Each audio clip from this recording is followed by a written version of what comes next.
Hi, everybody. We're going to be talking about Karahan. It's arguably the most exciting archaeological discovery for the last, well, this millennia, basically, if we disclude Göbekli Tepe, which was obviously discovered at the end of the previous century.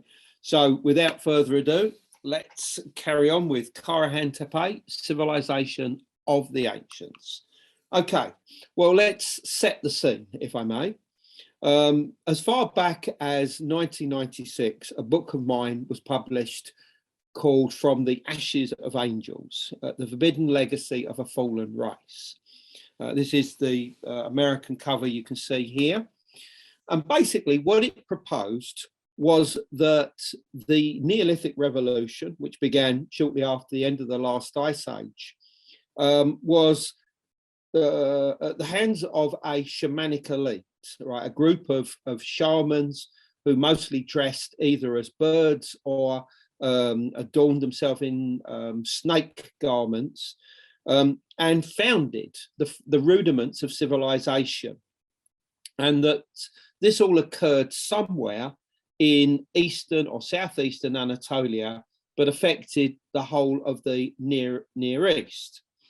And that these elite were remembered in legend as the Watchers and the Nephilim in Judeo-Christian tradition, but also in Sumerian tradition as the Anunnaki, and that their homeland was also known as the Garden of Eden, and that this, if you wanted to look for it, would be found somewhere in southeastern Turkey. Now, at the time, this was very bold statements, and various of my colleagues, said, look, if Andrew Collins is correct, then, good on him. This is a great discovery. If not, it's just a very clever theory. Now, all of this was happening as something was going on, which I just didn't know at the time. And that was that as I was actually writing the book, mostly during the autumn and winter of 1995, the first spades were going into the ground at Göbekli Tepe in southeast Turkey. And I had no knowledge of this whatsoever until the year 2000. But of course, at this time, publicity started, and we realized that this huge, incredible complex had been discovered that was 11,500 years old. Incredibly sophisticated stone carvings on T-shaped pillars in a whole number of enclosures, including huge great pillars in the center of these different monuments, that some of them were as much as 18.5 feet, that's 5.5 meters in height, beautifully carved, anthropomorphic. In other words, they had almost abstract human forms. The actual T-shape itself probably represented the head. And quite clearly, this was part of some kind of high culture that had existed right at the end of the last ice age. I mean, we're talking at the very beginning after the finish of that ice age. And, the ice age is something that had been going on and off for, nearly 100,000 years. And around 15,000 BC, it had started to tail off, and the global climate was beginning to climb. And then around 11,800 BC, there would appear to have been some kind of comet impact that devastated the northern hemisphere. And this led to a mini ice age that lasted around 1,200 years. And this came to an end in 9,600 BC. And that's exactly when Göbekli Tepe was put up. And as I wrote in a later book, Göbekli Tepe, Genesis of the Gods, which came out in 2014, it's very obvious that that comet impact would have had an impact on the mindset of the people that created Göbekli Tepe, and that this seems to be shown in comet imagery that you find on various of the stones. But coming back to the theme of the conference here, this gentleman here that you can see gazing out over Göbekli Tepe is Professor Klaus Schmidt. of the German Archaeological Institute. And he was the guy that discovered Göbekli Tepe in 1994 and realized its significance, and continued excavations there through until his sad death in 2014. And he actually wrote a book about Göbekli Tepe, and in it he stated that he believed that the builders of Göbekli Tepe were known as the Anunna. Now, the Anunna is the original Sumerian term for what we know as the Anunnaki. And Anunna means, I mean, obviously this can be variously interpreted, but essentially those or of people of the sky, which is the word An, or the offspring of the sky gods. Or if you want to put it in just really, really simple terms, the sky people. That's what Anunna means. But in Akkadian, which came along after the Sumerian language was already formed, and took over parts of it, and also its culture took over the Sumerian culture, the term was expanded into Anunnaki. And this essentially means those people of the sky and the earth. So in other words, Anunnaki, which is usually interpreted by people as the gods of the sky and earth. So that's just a bit of background about where that actual term comes from. And of course, you know, what we know is that the Anunnaki were the builder gods. They are supposed to have helped humanity create the earliest civilizations down on the Mesopotamian plain, most obviously that of Sumeria and its forerunners like Uruk and Eridu cultures and things like this. And many of their mythologies talk about the Anunnaki and their forerunners having come from the mountains to the north. And this was something which I put in my book, From the Ashes of Angels. And, you know, I said that the Anunnaki were these original founders of the Neolithic civilization, probably around 9000 BC. And of course, with the discovery of Göbekli Tepe, all of that suddenly made sense. And so obviously much of this was in the future, but eventually I was able to get out to Göbekli Tepe myself. And this I did in 2004 for the first time. There's me in front of it, and most of it had not even been uncovered at that time. And there was hardly anybody, well, there was nobody there. I mean, the only person other than myself and the people that I went with was the farmer who owned the land, and his son came across to say hi at one point, and told us a great story of how they'd been finding bits and pieces for years, you know, carved fragments, and had taken them to the local museum. And the museum said, yeah, we'll send somebody out there sometime to have a look. And they never did. I mean, you know, can you imagine that? I mean, and the weird thing is that if Klaus Schmidt had not gone out and found Göbekli Tepe when he did, which was in 1994, that whole hillside was scheduled to be destroyed, to be made into rubble for a local road, the highway between Schönlöfer and Marden. So the whole thing could have been destroyed, which is a horrible thought, of course. So anyway, it wasn't. And so I was there, and I wrote my first book on Göbekli in 2006, called The Cygnus Mystery, due to alignments of the stars there towards this particular constellation, Cygnus, or the Northern Cross.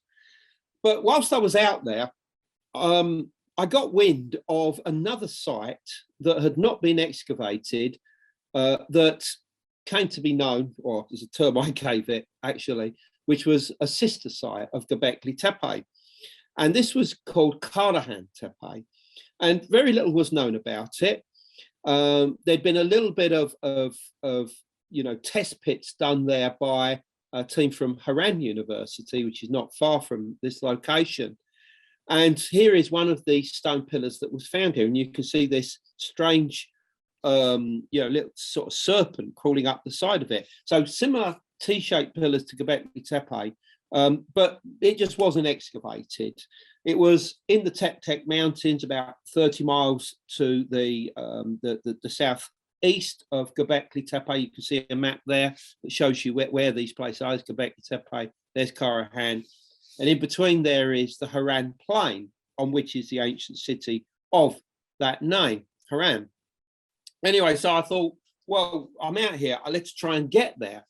So that's me there in 2004, examining fragments of carved stone and wondering what the hell's going on. I mean, I don't know what the hell's going on in my head when that picture was taken, but obviously a lot of ideas and thoughts were going through it to have looked like that, but whatever.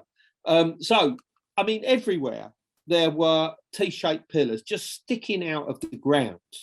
I mean, you know, here's some now, and you know, I explored it. I mean, this was fascinating because this was like Göbekli Tepe, but it had not been excavated. So, you know, and there was nobody there, clearly, you know, again, other than the farmer who came across to start with and, you know, wonder what the hell we were doing there. I mean, we did talk to people, obviously, but, you know, they wanted to know why we were there. We told them, he said, yeah, okay, that's cool. And so that was that. And we looked around. We even found like mini T-shaped pillars. Here's one here, just being turned over. And also, in addition to that, these carved stones were everywhere. I mean, you know, you can see them. I mean, these are like something out of a window, like a medieval window, which is interesting because very similar things were found at Göbekli Tepe as far back as the 1970s, but they were dismissed as fragments of some kind of Byzantine building. In other words, something that was probably no older than about 1,000 to 1,500 years old. And yet here they were. You know, I knew that these were at least 11,000 years old. And what they are is that they are fragments of what are called portal stones, which are the entrances into enclosures. Here are two examples here, both found in enclosure B at Göbekli Tepe.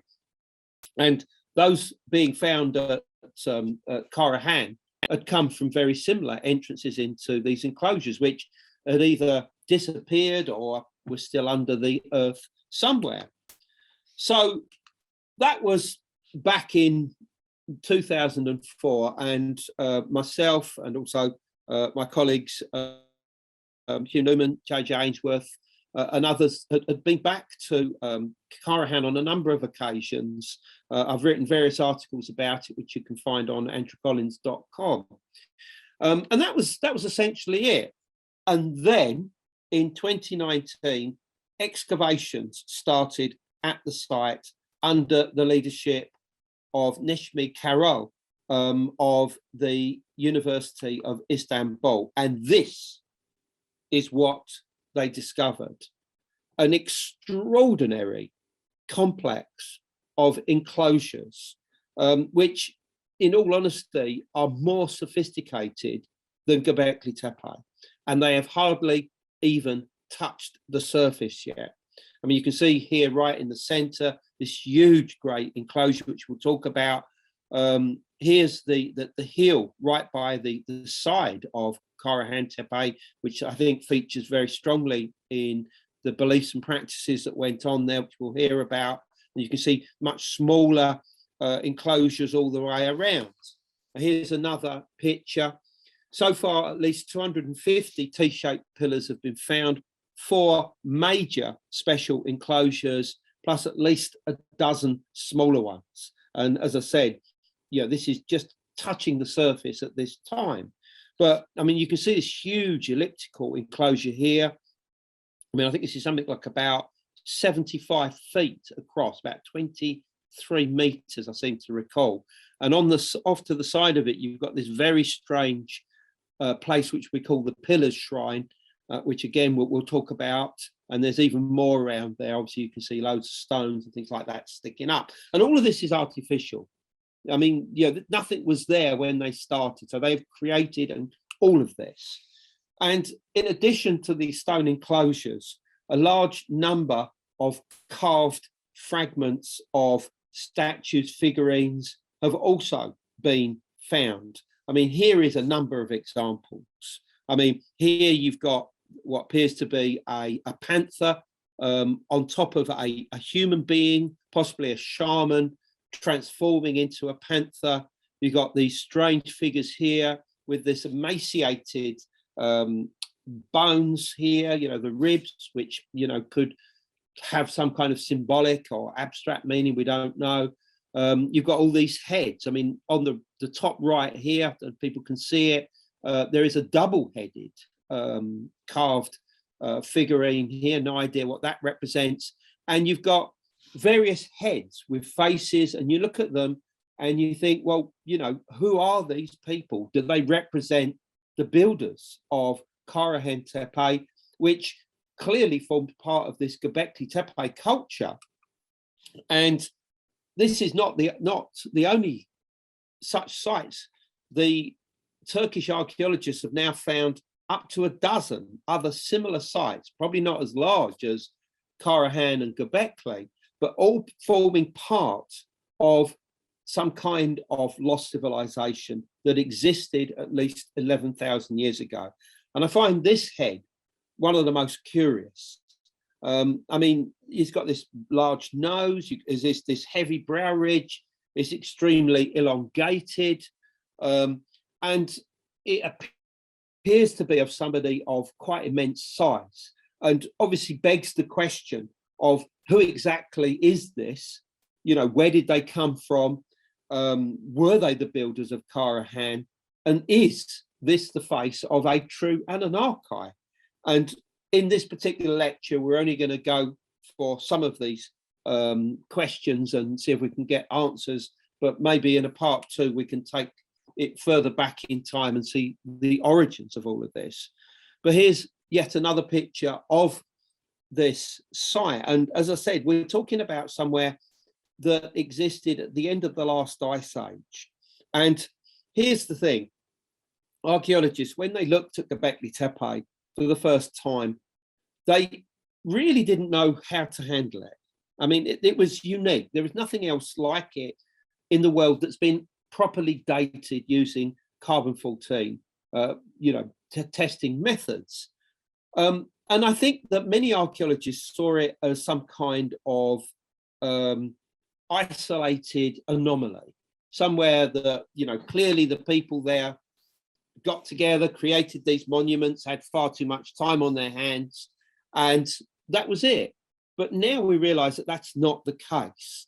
That you have this complete civilization of the ancients, what the Turkish archaeologists are calling the Tas Tepeler, basically the culture of the stones, basically, or the hill of the stones.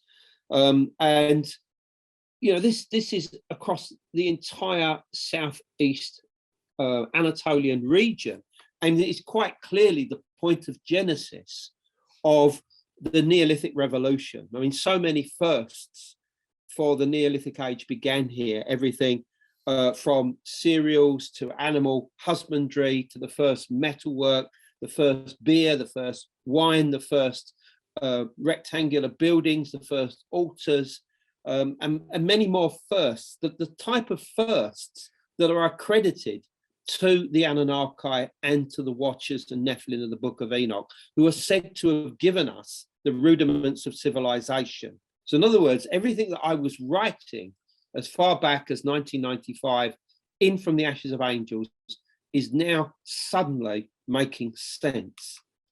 So let's just put a timeline on this. The evidence so far coming out of Karahan would tend to suggest that it relates to a period known as the late pre-pottery Neolithic A to the early pre-pottery Neolithic B. Now, this gives us a time frame of 9,100 BC to about 8,500 BC. So in other words, all of the activity that you see was taking place during this time, but we'll use a general timeline date of around 9,000 BC for what you will see as far as things like astronomical alignments. But I mean, obviously after this time came the so-called ceramic Neolithic, with cultures like the Halaf and the Ubaid, who contribute to the foundations of the Sumerian civilization and may well be remembered within their myths and legends. Then, of course, obviously there's the Copper Age, from about 4,300 BC, and then obviously eventually the Sumerian civilization proper from about 2,900 BC. So what we're talking about going on at Karahan is at least 6,000 years earlier than the rise of the Sumerian civilization. 6,000 years. And also, if we see the Sumerian civilization date as similar to the rise of Stonehenge, this is 6,000 years earlier than the Stonehenge that we see today. And of course, you know, even more so, the Great Pyramid and the pyramids of Egypt in general. So the other important thing is that the Karahan Tepe people would seem to have been carving stone out of the actual bedrock itself in a way which nobody realized that the ancients were doing at this time. They were creating these what appear to be almost like stone thrones and buttresses between them, dividing them up, which clearly climbed up high into the rock. And you can see them here.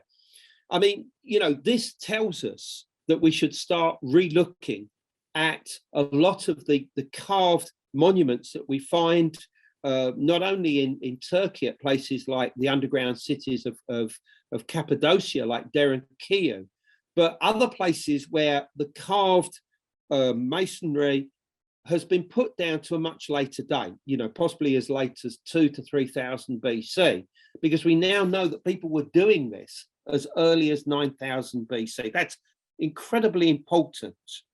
And, you know, I do feel that the underground cities of Cappadocia are linked with this culture and that there is a relationship. But it isn't just the building that is, you know, far sophisticated or far more sophisticated we ever realized, but it would seem as if the people at Karahan, just like we found at Göbekli, have incredible knowledge of mathematics and music. I mean, for instance, the grand ellipse or the great ellipse, which is actually what they call structure AD, which you can see here, has a perfect geometry of a ratio of 6:5, or more specifically 32/7. And why is this important? Because it is very specifically featured in the Pythagorean series of so-called musical intervals. In other words, it was important for the use in creating the acoustics of a building. And what this strongly suggests to us is that the people that created Karahan may well have been using music and sound that would have been generated during ceremonies and rituals to help get people, you know, shamans, initiates, into a altered state of consciousness, so that they could then journey onto the next stage of their experience. And I think this is incredibly important. Again, this is something that we've already noticed in connection with Göbekli Tepe, but here it's even clearer than it is at Göbekli. Now, from this great ellipse, there is a small hole carved out of the bedrock that leads into this adjoining enclosure, which we call the Pillars Shrine. Its actual title, the archaeologists call it the structure AB. So you got AD is the big one, then you got AB, and we'll talk about AA in a minute. And it's only 70 centimeters in size, so only about that big, if that's correct. And it's the only way that you would have been able to get into this other pillar shrine. Now, Graham Hancock was able to get into the main grand ellipse and crawl through this porthole, as we call them, into the other shrine. And it's a very strange experience, because in many ways it's like crawling like an animal, or more like wriggling or slithering like a snake to get from the large enclosure into the pillar shrine. And once you get inside, you almost have to drop down into the ground. This, I think, is purposeful. And these porthole stones have been discovered at various of the stone enclosures at Göbekli Tepe, all in the same place, by the way, always in the northwestern part of the enclosure. Why is it there? I think it's got to do with astronomy, and we'll come on to that.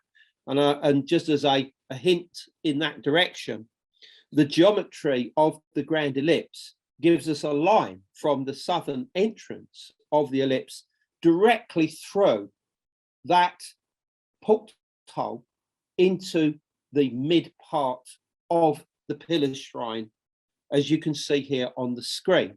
So the placement of that pillar shrine seems to be very deliberate. Why? We'll come back to that in a minute.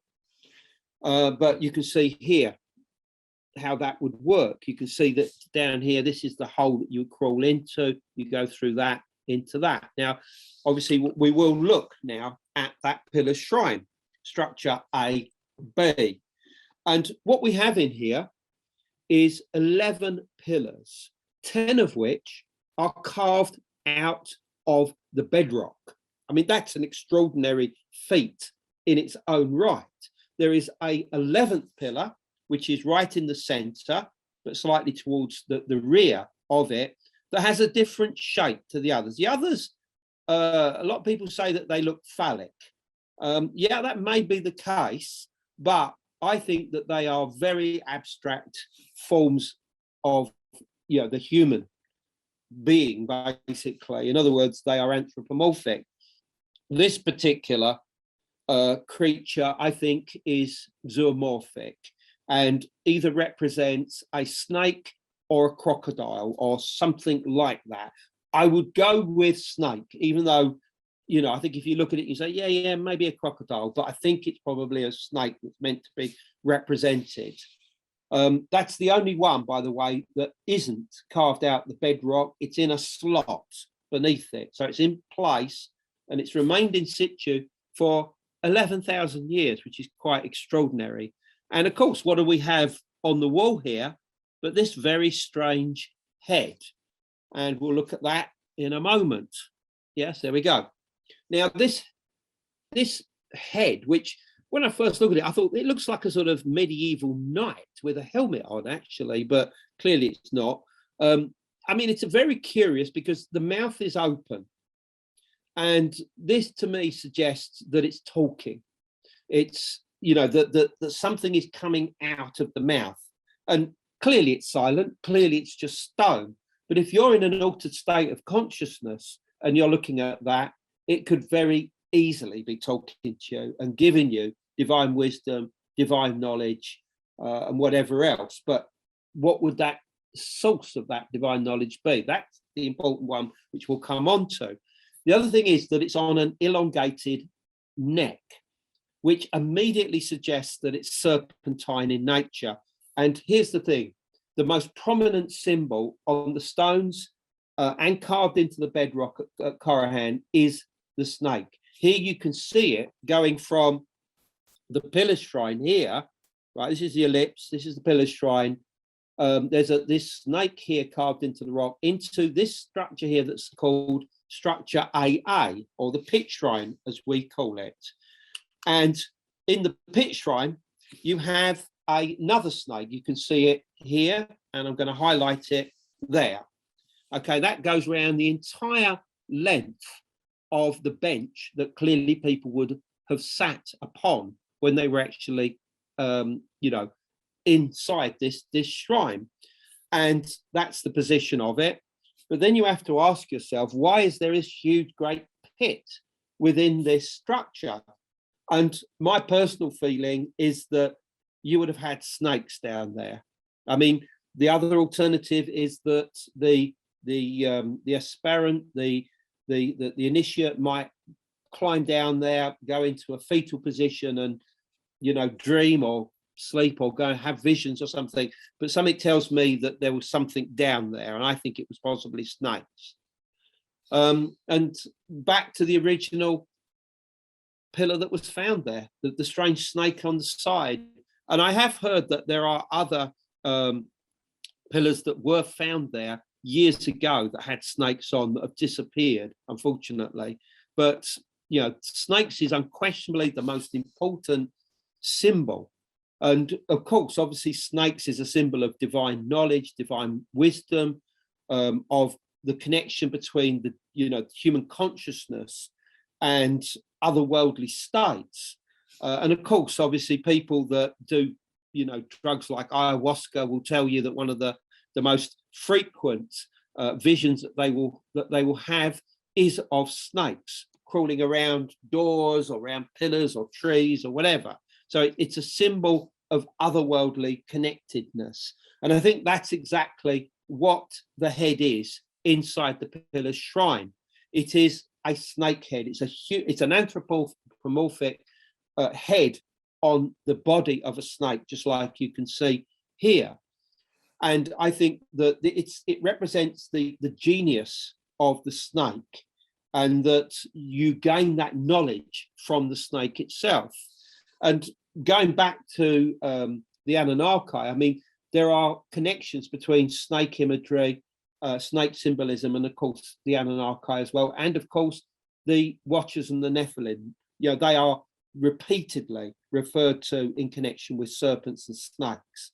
And this is something, again, that I brought out as early as 1995 in the book From the Ashes of Angels. So we're now getting a better picture of why I was writing all of that back then. Now, I mentioned before that there was an alignment between the Great Ellipse and the Pillar Shrine, which we have here back on the screen. It's an azimuth bearing of 341. Well, if you extend that for about 1.5 miles, you hit the summit of the second hill in the vicinity of Karahan. Obviously, it's towards the north-northeast, and it has the name Karahan Tepe. And this is a very, very interesting place, possibly just as important as Karahan itself, because this is what it looks like. It's very close to the farmhouse where you arrive, actually at Karahan. You can climb it, done it on various occasions, in exploring all of the sites there. That's me exploring one of the strange places there, which, strangely enough, we called the Snake Pit. This was before the excavations began. And the reason why we called it that is because before we climbed up there, the owners of the farm said, be careful, there are snakes up on that hill and inside these pits and inside the caves. And so obviously I prepared for that, clearly, as you can see me dressed up like this. But there were no snakes, we found none. And I think that this is a memory of the past, and the fact that snakes could well have been associated with this site, and there's some kind of folk memory that's just lingered in the area. So that's that. Now, amongst the other caves that are there is two huge, great hewn caves. When I say hewn, you can see it here looking out. The doorway looks like it's hewn, and at the back of it, it's very clearly been cut into right angles. You can see here, you can see the shape of it here. Humans have been here cutting this up, and although the archaeologists may have dismissed these caves as maybe, you know, modern or Roman or from the Arabic period or whatever, I am certain that they were in use 11,000 years ago and form part of the practices and the beliefs of the people of Karahan Tepe. Also on that hill is what we call the Rock Temple. And this is the stone cut foundations out of the bedrock of this huge, great structure that has like these steps up on the northern end. It has an opening on the eastern side, which is here. And here's the design of it, which I've created. And I'm positive that this also goes back to the time of the Karahan Tepe culture. Myself and Hugh did a lot of studying of this, got a lot of footage, a lot of photos up there when we were there a few years ago. And there's more of it there. I mean, look, you can see that there's, you know, cuttings out of the rock here again on Karahan. I mean, this was as important, and I think that this was more for contacting otherworldly, realms or beings actually going inside these caves that are there.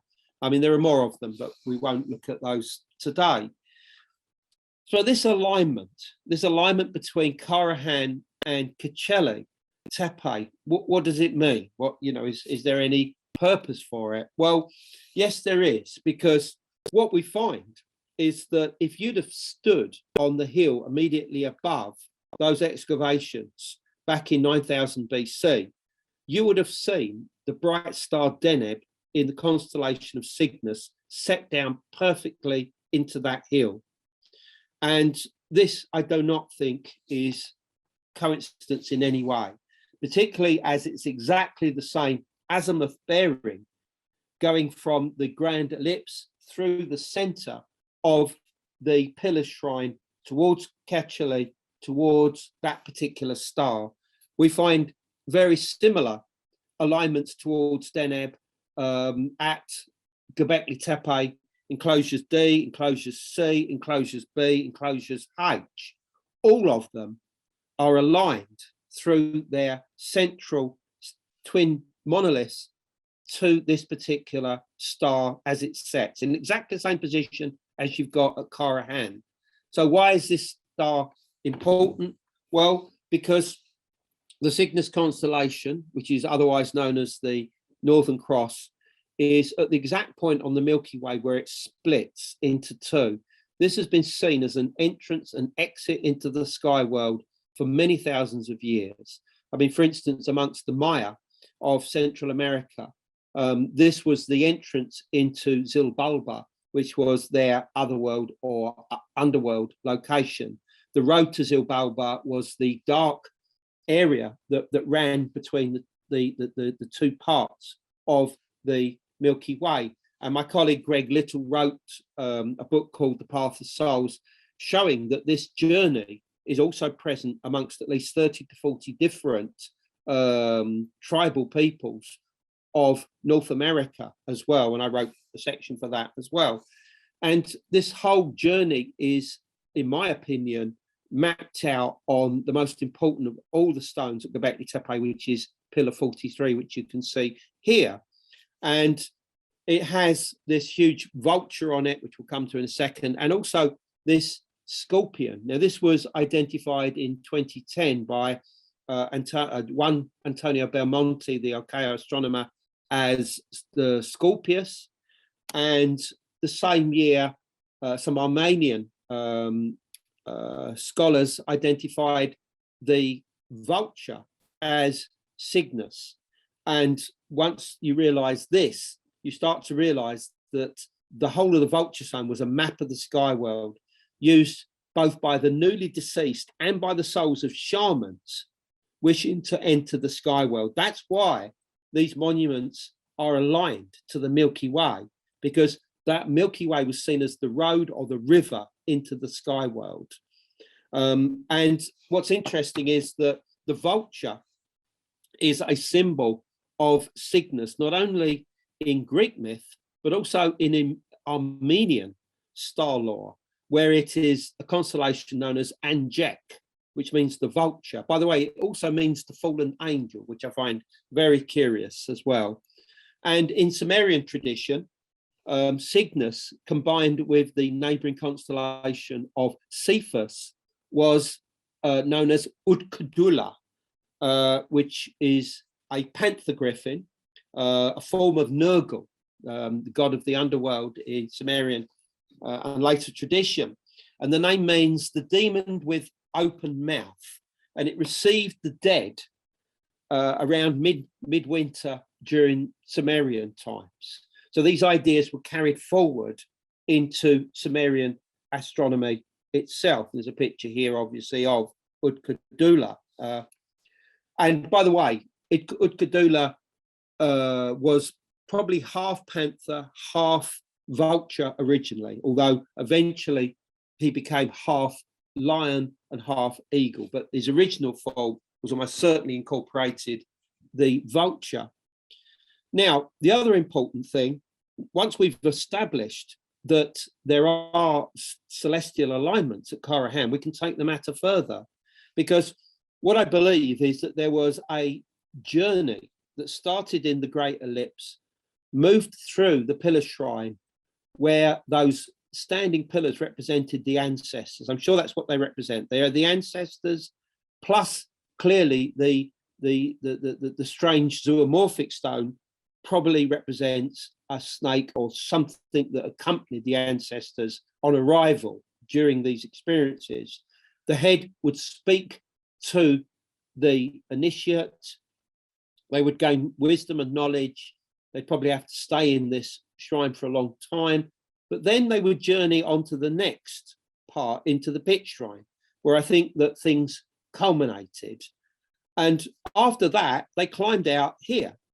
And this particular alignment of the pit shrine is perfectly aligned to the setting of the sun at the time of the summer solstice in 9000 BC.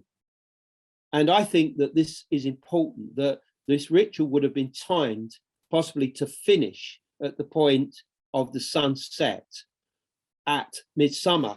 Why would this be important? Why would you be seen to do that? Because the solstices in particular were seen to mark the gateways into the sky world.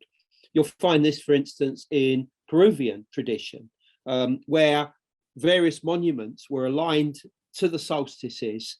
And what happened was that directly after the sun set, is that you would see at exactly the same position, the Milky Way would rise up from exactly the same spot. And this is exactly what happens at Karahan Tepe, because just 2.5 hours, so in other words, as soon as it gets dark, from the very same position that the sun has just set, the Milky Way would be vertically up in the sky, going all the way up to Cygnus and beyond. And I do not think that this is some coincidence. This whole series of structures was very specifically created this way.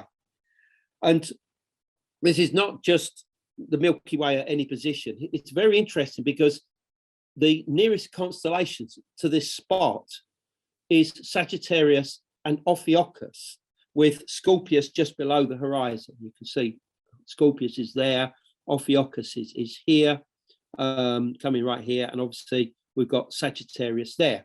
So this is the line, well, the line of the ecliptic, I think, is there. So it's right on that. Now, why is that important? Well, the answer is, firstly, well, we'll come on to why it's important in a moment, but if we go back to the vulture stone at Göbekli Tepe, that very area of the sky is marked by two particular figures. One is a snake and one is a fox.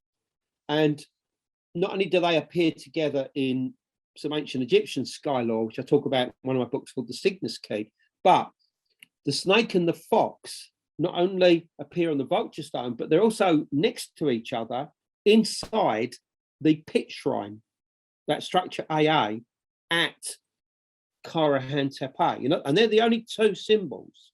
So in other words, is it possible that they are indicating the area of sky and the sky figures expected to be seen and that were clearly important to their rituals? So what do we know about Sagittarius and Ophiuchus? Well, the most important thing is that this is where galactic center is. This is the center of our own Milky Way galaxy. And if you want to put it exactly onto where it is on the vulture stone, it's right on the neck of the cosmic serpent, as I will call it. And this can clearly be seen as a place of knowledge and wisdom. And we know that the Maya, for instance, were big time into galactic center, and that they aligned a number of their monuments towards that point of the sky. And the galactic center is something that features in a number of different mythological traditions around the world. I mean, the works of John Major Jenkins, who is no longer with us, make this clear. The work he did was quite extraordinary. And I think that the people of Karahan Tepe were into Galactic Center 9000 BC, and that they saw it not just as, you know, the place of connection with the Milky Way, which allowed them to connect with the sky world, but I think that they saw it in terms of a cosmic serpent, and that this is why there's so much serpent imagery actually at Karahan, because it's the symbol of Galactic Center. And of course, what have we got at Galactic Center but a supermassive black hole? And this, although a lot of knowledge and understanding of it is still beyond science at the moment, I would say that there is a good chance that this is an intelligent being, and that it is something that has affected human evolution since the beginning, and that it also is connected with the time cycles, the mechanisms behind the construction of our own myths and legends and myth cycles.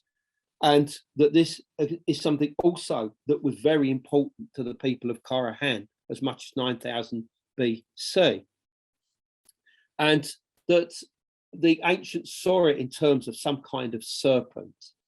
And this is ultimately the purpose, I think, of this journey, from the grand ellipse with the music or the sounds through the pillar's shrine to connect with the ancestors and start to connect with the cosmic serpent, and then finally to come out the other side.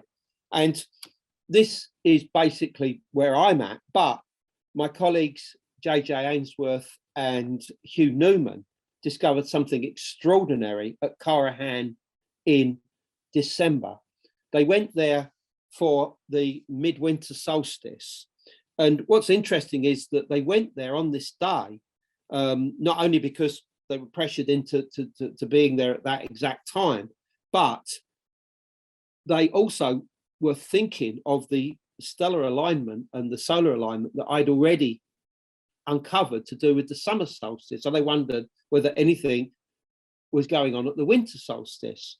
And what they found was something extraordinary, because about 45 minutes, an hour after sunrise, they were looking at the pillar shrine, and suddenly the serpent head became illuminated as the first rays, well, I'll say the first, obviously this is 45 to 50 minutes at least after sunrise, but shortly after sunrise, the rays of the sun had risen up and come through the porthole and hit the head on the wall, illuminating it. And I mean, as soon as they saw it, they realized that this was not coincidental. This was deliberate. And this was an act similar to that which you find at somewhere like Newgrange in Ireland, the huge passage grave, where at midwinter, the sun shines through a long corridor and hits various symbols within a chamber at the end. And here it was going on at Karahan within a monument that's 11,000 years old. This is the oldest solar alignment in the world. This is an incredible discovery, but we needed to back it up.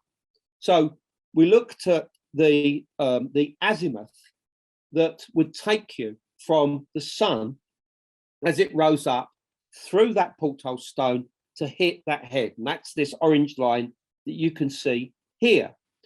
And the azimuth bearing for that was 130 degrees or 310 degrees. But so it's coming from the southeast. So it's coming from 130 and going through there and hitting that head. So using the Stellarium software, I looked at this carefully, both for 2021, but also 9000 BC.